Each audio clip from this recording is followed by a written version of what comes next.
Hi guys, it's Megan Kurt. So for today's video, I will share to you guys my bag. What's in my bag tayo today guys? Aray, bigat! So this is my nursing school bag. Ito siya. Marami kasi kami guys, iba-ibang bag sa nursing. Meron kami pang duty bag, yung naka-side bag dito, which is I did na. Ito, ang pindutin nyo to. And then at the same time, meron din kami CHN bag. Pindutin nyo rin to, gamit ko rin siya dyan. And at the same time, meron din kaming school bag, nasa school lang. And pansin nyo, di ba? Puro sila black because in nursing school, required talaga na sa mga gamit nyo, basic talaga.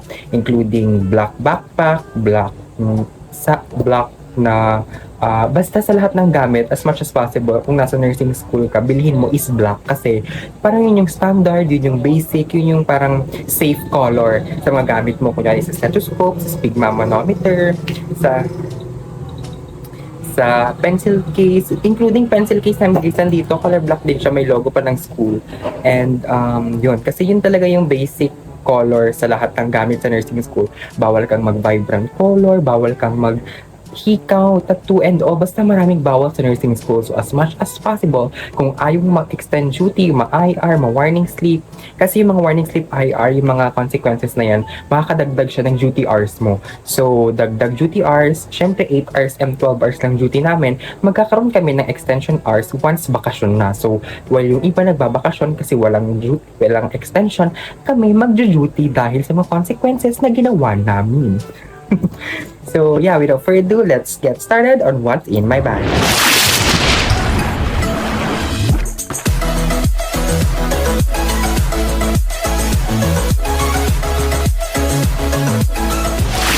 Okay, so ito po ang aking bag. Araya, bigat! This is my typical school bag in nursing school. And actually, this is from Eugene the bag. Alam niyo yung bag na donut bag? Ayun yung original, ito yung class A. Parang ganun.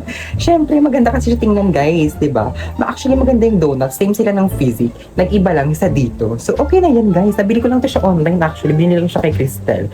Hi Cristel, so shout out po sa'yo. Binili ko siya around 600 yata. And yeah, this is my typical school bag. Teka, suotin ko pa rin sa inyo. Aray, dito. So, ito siya.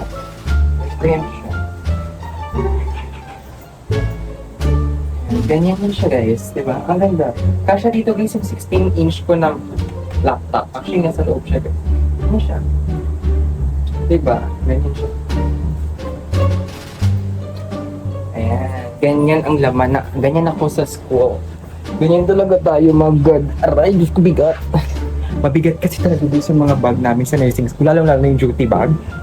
Kupo, bigat talaga nun kasi dala mo lahat. Aray. Ay.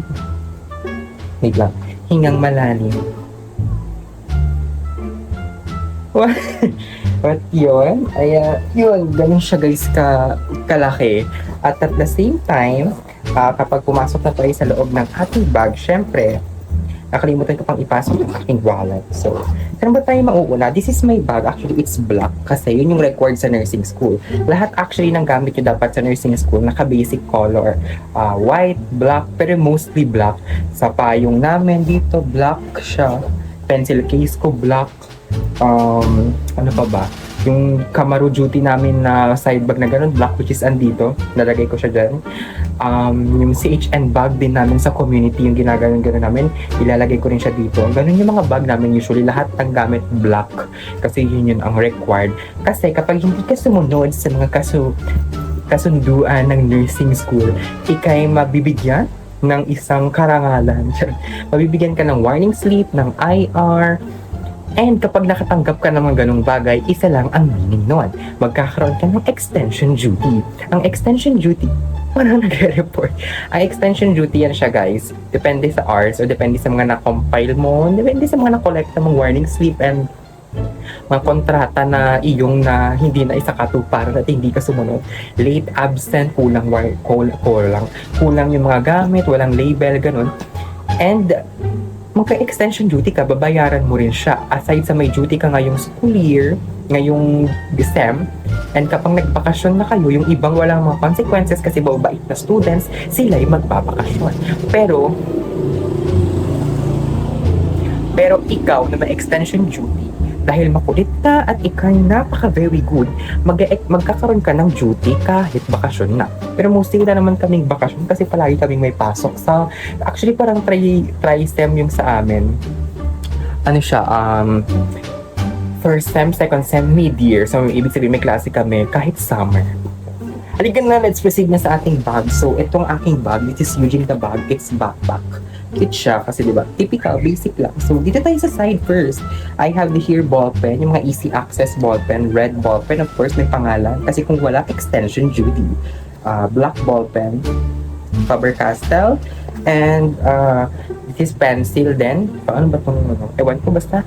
Faber-Castell din ata to. So, may mga pangalan yan sila lahat. At meron din tayo ditong, aray, bigas sakit.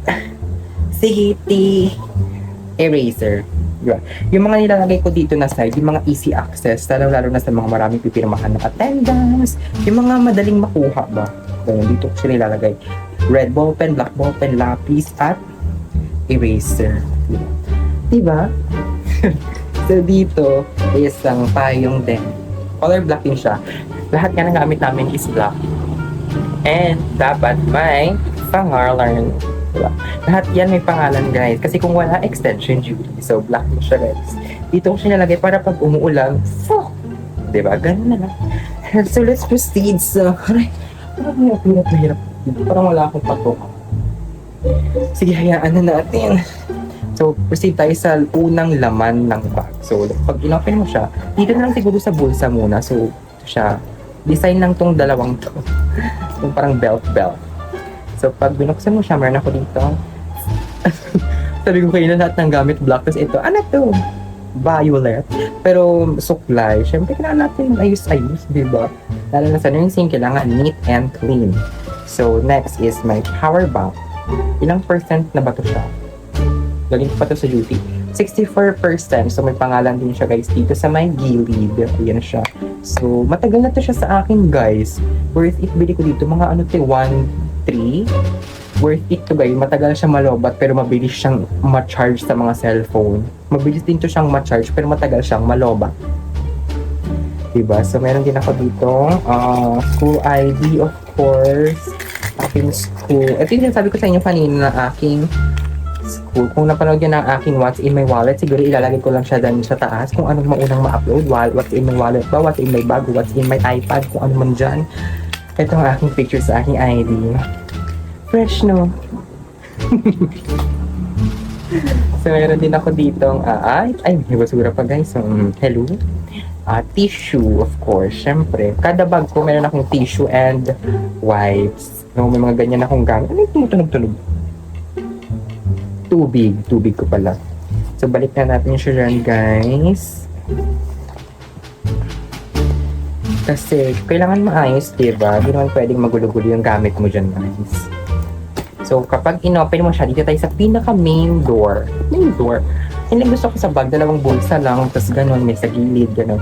Charan! Pack! So, ito ang reality. Hindi siya aesthetic, actually.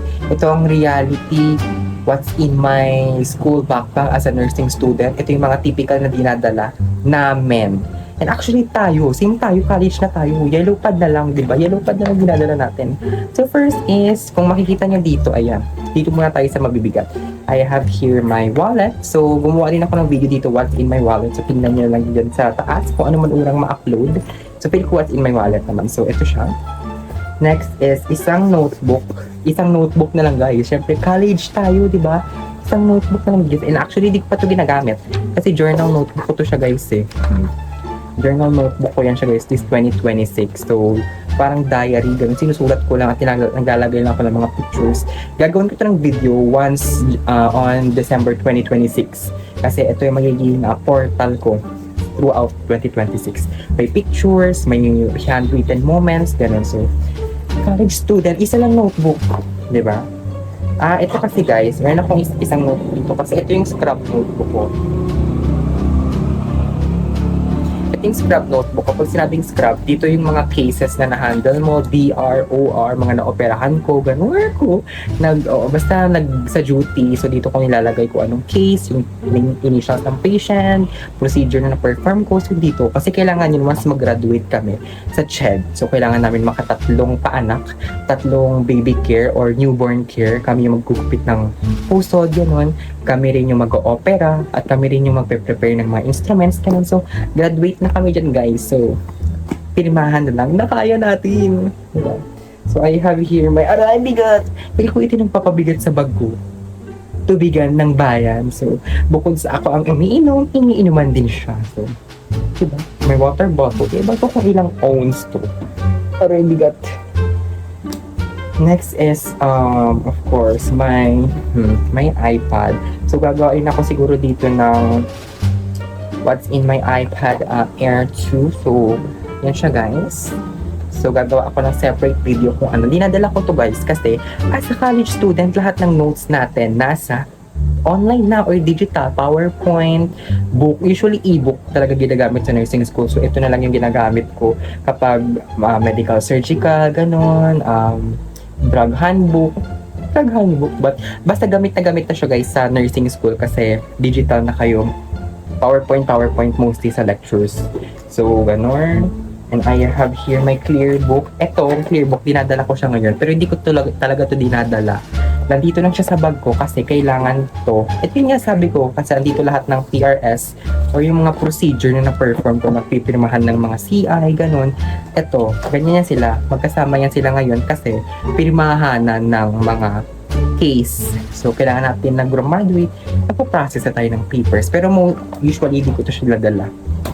So, ito sa kay Cristel, to Diyos ko, Cristel, dito mga gamit mo sa akin. Ano na, kaya pa ba today? Eh, Lord. Ayan siya. So, yun ang mga main components niya. And I have here my pencil case na color black na siya. And actually, lahat sila dito may pangalan. Pakita ko sa inyo ba?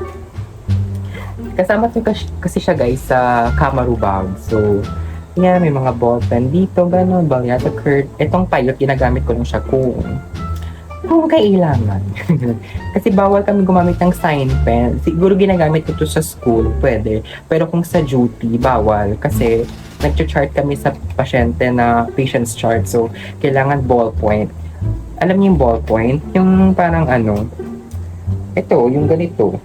Yung mga basic ballpen na hindi siya sign pen. Kasi hindi siya nabubura. Kasi di ba yung sign pen, kapag nagsusulat ka, tapos ginanon mo, may mancha. Ito, pag sinulat mo, wala na yun siyang mancha.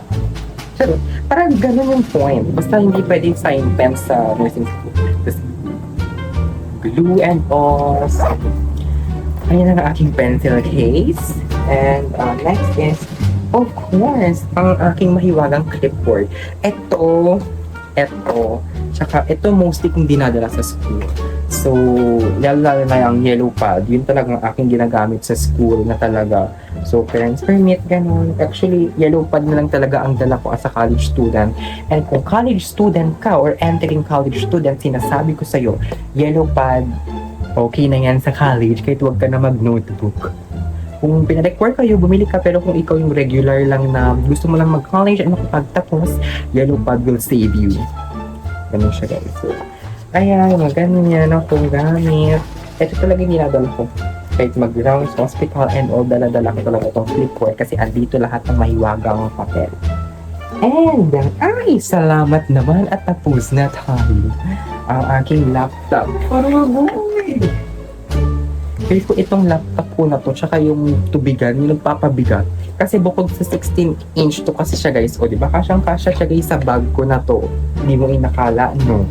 Bukod sa malaki na yung space nito, black pa, aesthetic pa, okay na, di ba? So, yun ang aking laman ng bag ko. So, yun na naman. As a 4th year graduating or college student in nursing, yun ang mostly nagamit. And, yeah. So, gagawa ulit ako. Alam, wala nang next year. Once in my school bag next year, wala na. But yeah. So, thank you so much for watching this video and I hope you like this video and let's do a shout out. So, let's do a shout out. So, sa pandemic spoken poetry ko nag-comment si Tita Josephine Salazar. So, shout out po kay Tita Josephine Salazar. Shout out din po kay Trixie. Shout out po Trixie. Shout out din po kay Young Famous. Shout out kay Young Famous. And shout out din po kay sino ba to? Sino pa ba? Shout out din po kay wala na nag-comment. So, kung gusto niyo mag-shoutout, comment lang down below. So, shoutout po kay, ayan, si AJ Gregorio 8199. So, shoutout po sa iyo. Shoutout din po kay, sino to? Ana Samartino. Shoutout po kay Ana Samartino sa mga shorts videos ko to. Actually, nandun sila. And, sino pa ba? Shoutout din kay Giselle Ducor. Hello, Giselle Ducor. Kay Erin King H2P, hello po. Kay Mia Jones 2731, shoutout po sa inyo. And that's it. So kung gusto nyo ma-shoutout sa next video, just comment down below sa mga videos ko or sa mga shorts ko. Since sa shorts, araw-araw akong nag-upload, so mag-comment lang kayo doon. Lalo na sa mga ask questions ko na shorts. Comment kayo doon, mag-ask kayo ng questions para may magsasagutin ako. So I hope you like this video and see you on my next upload. Bye guys!